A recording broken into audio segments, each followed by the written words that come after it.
Okay, we're going live now.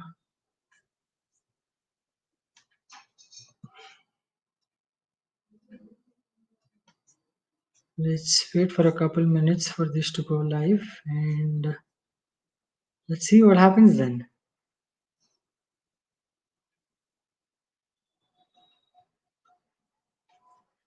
Great. Hello, everyone who's joining in. Thank you so much. And my apologies for the delay. We had a little bit of a technical issue that stopped us, and hence we couldn't go live on time. So, yeah, let's wait for a couple of more minutes. And once we have more people joining in, we will go ahead and start today's session with Mr. Munir Damani. Till then, a few things to keep in mind. If at all you have any questions that you want to ask us, you can keep chatting them. The comment box should be down below, so you can put your chats there. And not just like questions, but if you have any comments to share with us, if you want more insights on anything, or if you think what we are saying, you have any other ideas about that, please feel free to drop that in the comment section.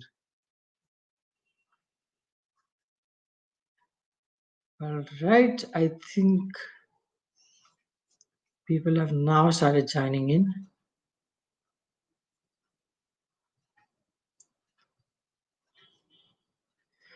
Perfect. All right, so let's begin today's session. Hello, everyone. My name is Safir. I'm a digital media strategist here at Nesta Career Consulting, and this is going to be a session about how our beliefs stop us from taking career decisions that are actually in our favor instead of being against. And we're going to hear a lot of things from our counselor, Mr. Munir Damani, who I'm going to introduce in a minute. But like I said earlier, please feel free to drop in your questions, comments, everything in the chat box. And we will look at each one of them on the go as and when the relevant section comes in. So, without further ado, I'm going to introduce our global career counselor, Mr. Munir Damani. Mr. Munir Damani has pursued his postgraduate diploma in business administration in finance from Wellinger Institute of Management, Mumbai. He pursued his BBA from Neswadia College of Commerce. And apart from this, he has a certification in global career counseling from the University of California, Los Angeles, and has been certified as their super counselor. He's a results coach and a trainer, mentor certified from the Neuro Leadership Institute of India and South Asia. He's a licensed career counselor certified from the Promise Foundation in Bangalore. He's participated in the IELTS master classes conducted by the British Council and has vast, and when I say this, I mean it, he has vast educational background coupled with his experience that makes him the numero uno choice for education counseling. With that, I'm going to get Munir sir onto the stream. Munir sir, Hello, thank you so everyone. much Good for evening. joining us. Thank you. Thank you so much for having me. It's the first time I'm doing this in my life, and I think the experience resonates very closely to the topic that I want to share with everyone, how the belief system and the mindset, those two parameters, primarily work when you choose a career. I mean, we were having this technical glitch, and since I'm learning this about going live on different digital medias and having my own social presence. I mean, Safir has been working day in and day out to make sure that I'm digitally present so people can see what I do, and I can connect with a lot of more people digitally because pandemic has given that opportunity. And while I was going through this experience in the last 6 to 7 minutes today, I panicked a little and I told Safir, you know what, let's stop, let's not do it. It's not happening because when we logged in, my audio was not working, then my video was not working, my headphones were not working, and I told Safir, I think that this is not the right thing that we have to do, and I'm not comfortable with it. And that is when it struck me, that aha moment, the insights, that how a mindset or a belief system can which is deeply rooted in us and which is more convincing, and we are so convinced with it that we start feeling that, okay, this is what, is the conclusion that we draw from a particular situation, and we take the decisions accordingly. So the topic that I want to share for the next 13 to 14 minutes, I would like to talk about the belief system and how that affects the career choices that we make at different milestones of our life. And when I talk about the milestones, we all know that 10th is a milestone, 12th is a milestone, then we go for an undergraduate study. That's another milestone, what we do in a 3 year or a 4 year degree or a diploma course, and then we go ahead with masters. But before I do that, I would like to share with everyone that there is a huge difference between a job and a career. And it is very important and imperative to understand the distinction between the two, because once we get that, the insight of understanding how belief system works makes it more effective and so insightful that we from there on can start reflecting upon what decisions we take for our career and how they impact our life choices and improve our standard of living. So and another thing that I would like to share is that belief systems are positive as well. It's not only the negative part, it's also positive. But it's more of being more conscious about it. It's more of being more aware about how the belief system is influencing and stimulating the decision making process subconsciously. And the objective is that after this session, all the people who have joined us today should be able to kind of fine tune the conscious and subconscious arguments, and then decide that we are able to challenge the belief and take an informed decision rather than taking more instant and conclusive decisions, if I may say so. So job is something that we do to earn a livelihood. And when I say that, to do something to earn a livelihood, I also mean and acknowledge the fact that you would keep on changing the job. So I would like to give an example here that if you go back 40 years, 50 years, initially we always had this one professional, skilled professional with us, where the company directors or the organization leaders used to dictate important notes. They used to jot it down, and then they used to circulate it as a part of their memo or an agenda or the minutes of the meeting. World changed, it evolved. We started developing ourselves. We started acknowledging that there are many more resources that are available today. And then from there on, we moved on to the typewriter. So now the job which was required to write everything has now changed to being proficient in typing and using the typewriter effectively, faster, so that you can type. So the core, the foundation, the premise remained the same, yet the way you did or executed the job changed. Then came the digital revolution. We started using the desktops, which were new, at that point in time. People got used to it. People got trained under using MS Office, MS Word, different application softwares. And today, now we are at an age where we can use the same computer softwares on a mobile phone and do the job. So, what I mean to say over here is that the job and the nature has changed, but the foundation, the premise has remained the same. It is still the same core that the leaders are saying something which is very important, and the professional needs to take that, jot it down, summarize it, and articulate it in such a way that all the main points are communicated to the stakeholders very effectively and crystal clear.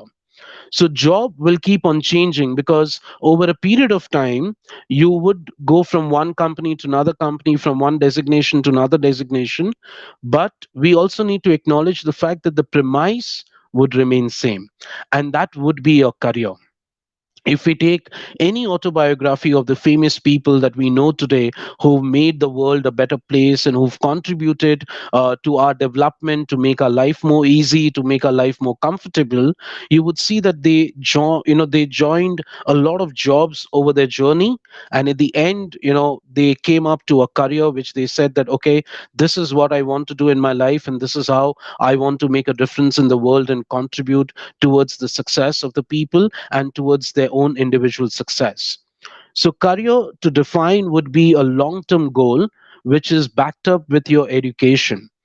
And when I mean, or when I say education, that is where today's concept or topic comes into picture. That does education only mean that we go for a formal degree in academia? Yes, partially. But at the same time, you would realize that education also means grabbing those important life skills and soft skills, which are important for us to sustain and manage the uncertainties and changes that we experience along the journey. So, belief system is very important to understand that while you're making these choices between the jobs and career, your opinions regarding a certain career, your perception and your perspective regarding a certain career would decide whether you think positively about that career or you think negatively about that career. Now, the idea is, and the challenge rather is, that if you think negatively, subconsciously, you would end up stating that this is not my cup of tea, it requires a lot of hard work, and I'm not going to do it. And I can prove this with a lot of examples. And when we reflect today, we were in a period of lockdown for a couple of months, and then the economy started, and we are slowly getting back to our normal life. But in those 2 or 3 months, we were overwhelmed with these online courses, upskilling ourselves, and reskilling ourselves, unlearning and relearning.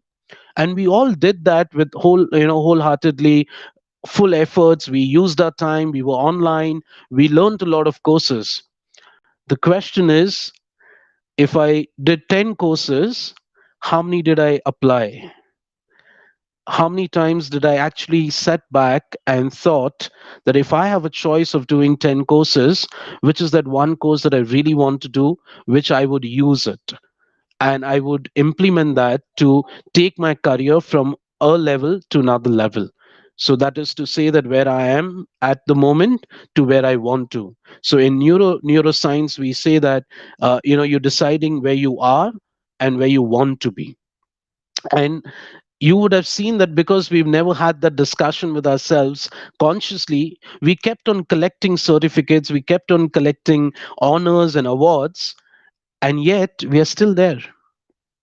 We are still not moving ahead in our career, and that is primarily because we've not spoken and we've not acknowledged the concept of belief system. So beliefs are basically the opinions and the perceptions that we have about a career, and the challenge is that we are so deeply convinced with it that we usually never question that. We say that, okay, if I've got a few less marks in my 7th or 8th standard, then I believe that a particular stream is not meant for me. But what we are trying to encourage to share with everyone today who's joined with us is that, have we ever questioned it?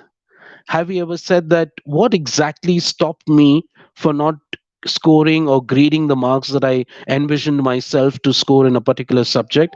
And when you start doing that, you're actually questioning the mindset, you're actually questioning the belief system that you have, and asking yourself that, can I do something differently so that I can achieve my target? Because what has happened is, over a period of time, I've used the same thing. I've used the same mechanism and same methodology, and like Albert Einstein sir said, that if you are doing the same thing and you're expecting a different result, it's not going to happen. So that basically means to question your beliefs. So if today I want to ask myself that, can I do something that I really wanted to do or I'm interested in doing, but I'm not scoring well, or my performance has not been meritocratic and it has been a very mediocre performance? What we are trying to say is, ask yourself, is there a thought process or a belief that is stopping you in your career, or is that belief actually taking you up in your career? So, when we are talking about the belief system, we are trying to convey that a belief system would actually help you in your career either which ways, or then that can be primarily the reason that may stop you from doing something that you always wanted to do.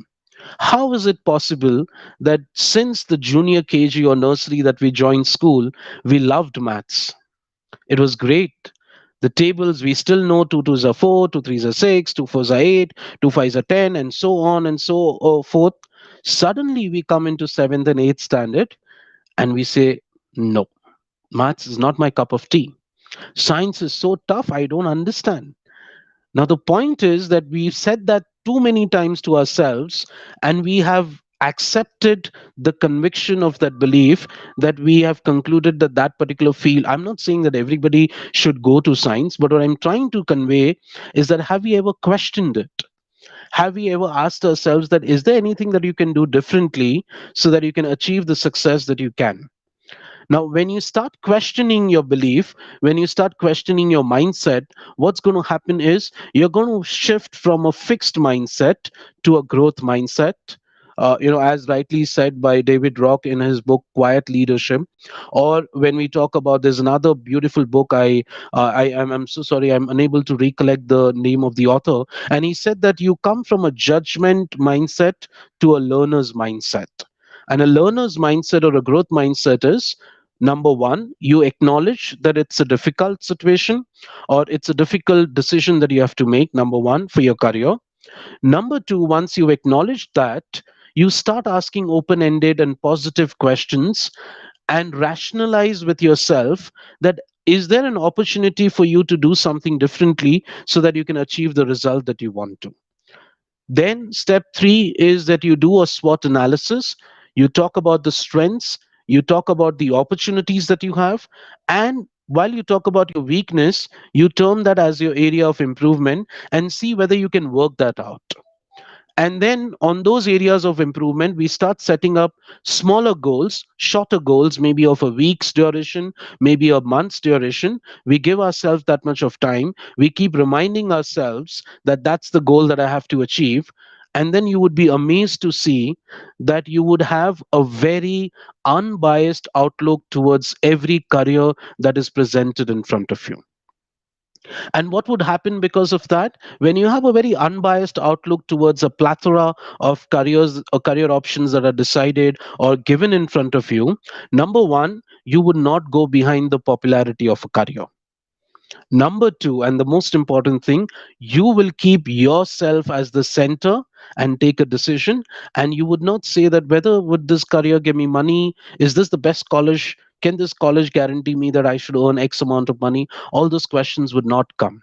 And it has been proved that when you keep yourself, your interest, your potential, your aptitude, your skills in place as a center of decision making, and you choose that career, sustainability becomes much easier. We all saw that pandemic taught us something very important, that we have to be prepared for uncertainty, and we can do so by knowing ourselves much better, by making sure that we are completely aware of our interest, of our aptitude, of our potential, of our skills, and we keep on talking to ourselves about, is there a belief that is stopping me? And if that happens, all you have to do is ask yourselves open ended questions, counsel yourself, become your own career counselor. Ask yourself, is that, I'm taking this decision of not opting for this career only because is it tough? Do I know, is it tough? Have I researched about it enough? Do I have fair information? Or is it that I've only taken information from one source and I've not taken the information in a 360-degree format? And if I have that, you would take an informed decision, and then you would see that whatever career you choose, it would be based on your interest and potential. And like Amir Khan said in Three Idiots, that if you move or if you go behind excellence, everything else will just follow. So I think, in my opinion, as a career counselor and a decade of working in this field of counseling, if somebody would have told me that what is that one thing that you need to work on if you really want to be successful in your career, and which everything else will fall into place, work on the belief system, have a great growth mindset. I know that you have to be positive, but at the same time, when you are positive, ask yourself a lot of open-ended questions. Take a lot of information, talk to people, research on the internet, talk to professionals who are already there in that particular career, gain as much insights as you can, make a note of it, have a habit of jotting down the important points that you come across while you're having this conversation with your counselor, with people who are already there in the field, or if you've searched on the internet and social media platforms, or if you've read in a magazine or an article. And then once you have the information, you take an informed decision and you will be successful in your career. So with that, I would like to submit that work on the belief, Let your belief help you in your career and not stop you from developing or growing in your career. Over to you, Safir. Great. Thank you so much, Munir sir, for that splendid introduction. Also, for those who are watching us, if you could like the stream, it will be great. Also, we've just enabled the chat section, so you can go ahead and drop your questions there. But while we're getting it from the audience, we also had a few questions that had already come to us from our community. So I'm going to go ahead and ask you those questions, Munir sir, and you can Yeah. probably give us your answers on that. Hmm. Uh, First thing is that I believe that I'm really good at painting, for example. Hmm. Uh, does that mean that I should go ahead and pursue a career in creative arts just because I believe that I'm good at it? Absolutely. I think that when you say I believe I'm good at it, we are talking about interest. So I like it. I enjoy doing that. Now, the challenge with interest is that number one, it's stimulated and it's influenced by the environment that you are into. So, if you saw that during pandemic, we all were participating online. I was making bhel puri, and we were putting up the videos, and we were putting up the statuses on different platforms, and because we were enjoying doing that. Now, what happened is, slowly and steadily, the economy is open. We are going back in a very cautious and in a very safe, secured way to our normal life. And you saw that the volume came down. Now we are not interested in doing that. So, Right. only dependent on interest should I choose a career, or should I say that that's the right thing for me? I would say it's a half knowledge. What you need to complement that with is that do we have the ability to do that? So, to all the students, I would say that if you really want to find out the aptitude, figure out a subject which you really worked very less but you scored really well. So, apart from the grading subjects, I'm talking about the marks subject. So, see, consistently, there would be a few subjects that you did not work harder, but you scored really well. So, interest needs to complement with the aptitude, the ability. And when that comes together, that becomes your potential. So, sustainability of career would mostly be positive if it is decided on the basis of potential. If I'm just going to go ahead with my interest, there is a high probability that I may not be interested in the same field after a period of time. So then what do I do? Do I take a U-turn and then see what career options are open for me? So that can be a little tricky, but I would encourage everyone to kind of take a blend of balance between interest and ability, and then choose a career, and not only based on interest. Great, that makes sense. So I'm going to go to my next question, which is again related to this topic, but it is that you mentioned that you should gather a set of resources to True. build up your belief system and not get influenced very easily by one very specific thing that happened or one very specific suggestion that's given. But in a scenario like India, for example, most of our actions are influenced Hmm. by our parents' beliefs or by the Absolutely. society that we live in. Now I know you said that we should not be going by their beliefs, but we should build our own belief Hmm. and go ahead with that. But True. how do I do that? How do I say no to my parents or to my grandparents and say that this is my belief system? So what are some ways that that conversation can be initiated within families to begin with? Right. Right. The three things that you need to do. Number one, start the career conversations very early with your family, and very early can be today also. Sitting on a dining table with mummy, papa, grandparents, and then talking about it. Now, I know you would say that when the moment I go to talk, my parents are going to say no. That is happening, as you rightly said, because it's not backed up with the information. So, for example, to do this talk of 20 minutes, I had to, go back and prepare it for I think 3 or 4 days to make sure what words I'm going to use. Is it the right analogy that I'm going to use? So, what I'm trying to say is that the starting career conversations early, if that is backed up by the second thing, which is a proper research and information, right? And third, making sure that you are able to convey the fact that how will this add value to you as an individual. So if you see the challenges that on 31st December every year we say that this is my new year resolution, I'm going to do this, tomorrow onwards I'm going to do this, and yet somehow we are unable to sustain that, is because we've not thought about the second question: once you do that, then what? Right, absolutely. So once I take that career, once I get enrolled into an institute of an education that I have always dreamt of, then what do I do? How will it add value to me? So I think if these three things are there in place, trust me, I think the career conversations would become more effective. It'll be very open. You take in a few suggestions. You're talking about the possibilities of how would it work, and then I'm sure it would work. But you'll have to give it some time.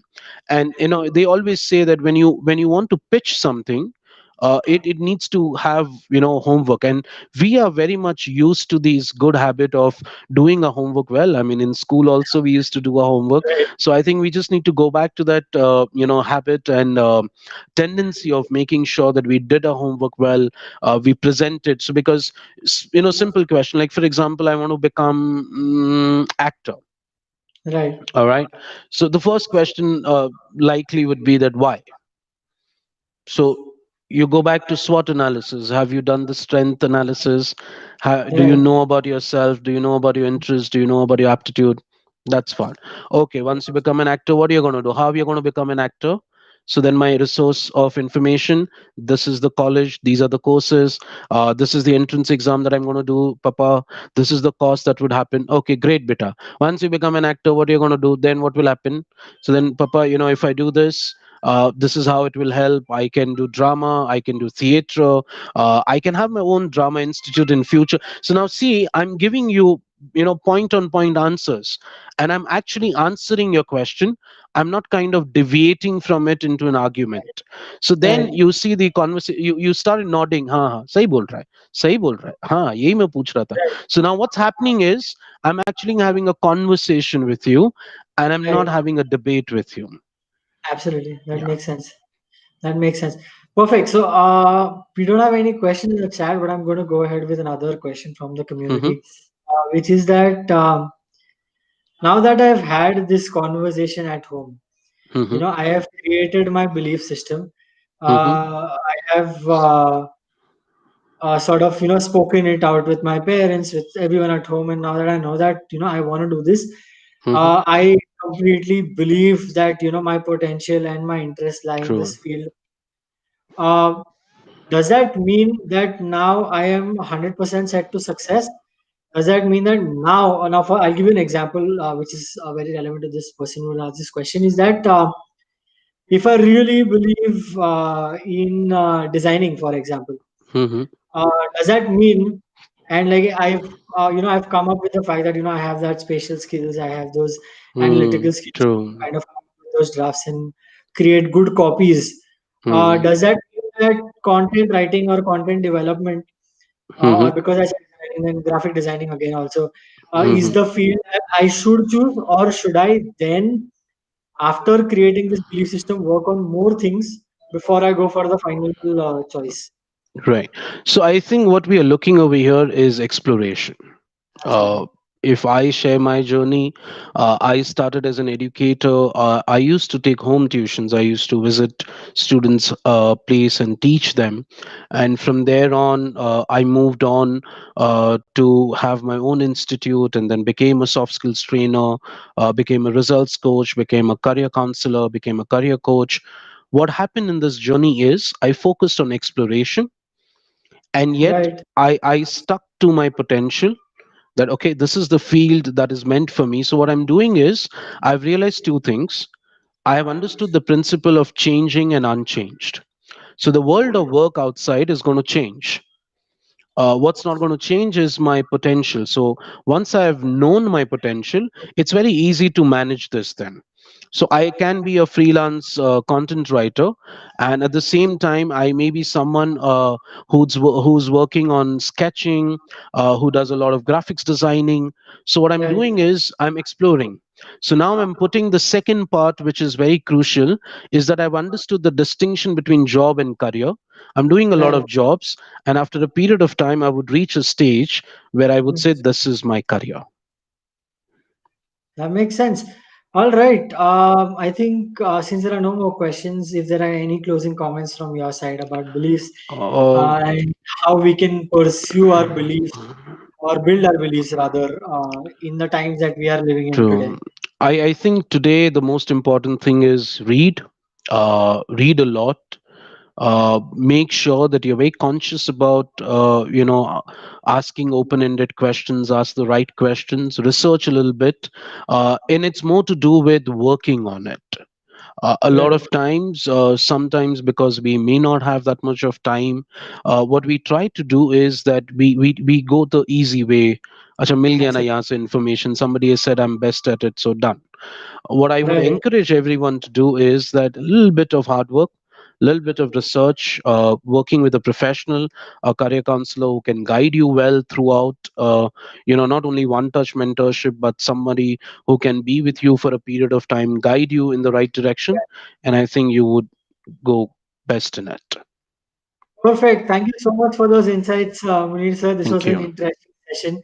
For everyone who's watching us, we've put our email ID and social media links in the description box.